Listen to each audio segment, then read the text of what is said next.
थोडा दुरावाही सहन करावा लागतो कायमचे एकत्र येण्यासाठी. हक्काच्या व्यक्तीवर जितका राग येतो तितकंच प्रेमही असतं.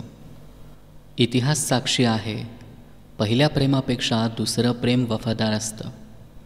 जगाचं सुख नकोच मला, तुझं कायमचं सोबत असणं महत्त्वाचं आहे.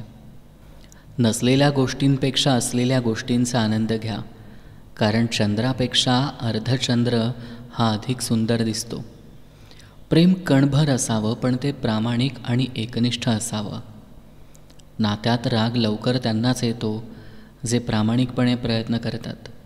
सगळं सोडून जाणार तिच्याकडं जर ती म्हणाली मला तुझी गरज आहे. खूप जास्त खास आहेस तू माझ्यासाठी, कसं सांगू तुला, हे डोळे अजूनही रडतायत तुझ्यासाठी. शब्द अपूर्ण राहतात, पण भावना आरडाओरडा करतात. कधीकधी शांत माणूस मनात खूप काही सहन करत असतो, फक्त दाखवत नाही.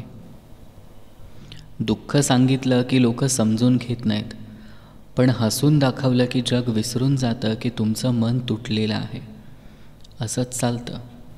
माफ करणं सोपं असतं, पण विसरणं खूप कठीण असतं, कारण आठवणी जखमा होऊन उरतात आणि काळजाला सतत टोचतात.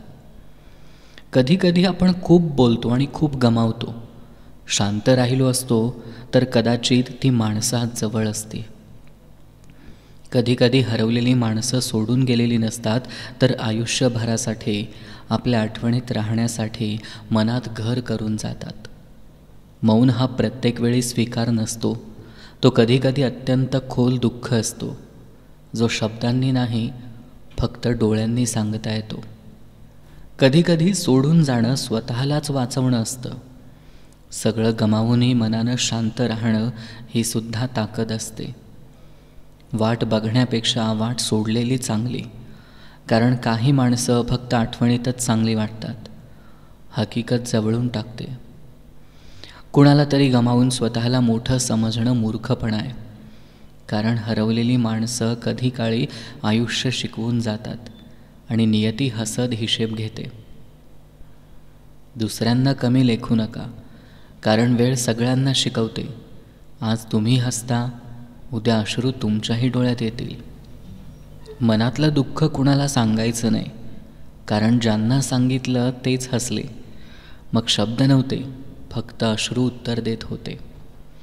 कधी वेळ चुकते, कधी माणसं, पण चुकलेल्यांना धरून ठेवणं ही खरी चूक असते आणि ते आपल्यालाच जास्त दुखावते. लोक बोलतात वेळ नाही, पण वेळ त्यांच्या आवडत्यांसाठी असतो. तुम्ही त्यांना हवेसे वाटेपर्यंत ते तुमचे, नंतर फक्त शांतता आणि दुर्लक्ष. म्हणून स्वतःसाठी जगायला शिका. आपलं वाटलेलं नातं जेव्हा परकं होऊन जातं ना, तेव्हा फक्त माणूस नाही हरवत, तर आपला विश्वास, आपली शांती आणि कधीकधी स्वतःचं मनही हरवतं. मैत्री म्हणजे संकटांशी झुंजणारा वारा असतो, विश्वासाने वाहणारा आपुलकीचा झरा असतो. मैत्री एक असा खेळ आहे, दोघांनाही खेळायचा असतो. एक बाद झाला तरी दुसऱ्यानं डाव सांभाळायचा असतो. काही नाती बोलत नाहीत, पण आतून जोडलेली असतात.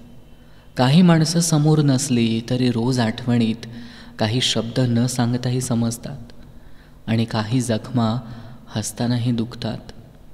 आपण जपत असतो त्या आठवणीसारखं नातं, ज्याच्यावर हक्क नाही आणि तक्रारही नाही.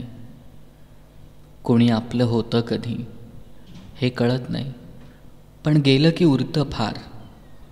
नातं तुटत नाही, ते फक्त दिसेनासं होतं, आणि उरतं एक शब्दांपलीकडचं शांत दुःख.